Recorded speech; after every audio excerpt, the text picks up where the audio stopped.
In this video, I will show you how to make shorts on Vidyo.ai.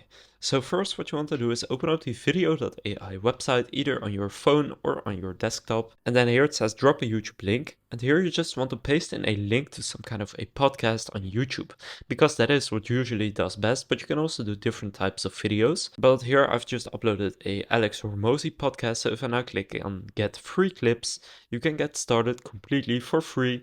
Now I already have my account, and what will happen now is that it will upload the video and then it will basically show right here, and you need to create an account. So just create an account, it's free to do, and you just need to enter email and password, and then you will see the video right here. And if you then click on that video, you will then see the shorts that it has created. So it has a score for them, and then you can play the short. So now it has simply created this short along with the captions and everything else. And if you want to edit anything, it's super easy. Just click edit, and then you can simply download it by clicking on the download icon here and upload it onto YouTube. And you now have this short for YouTube.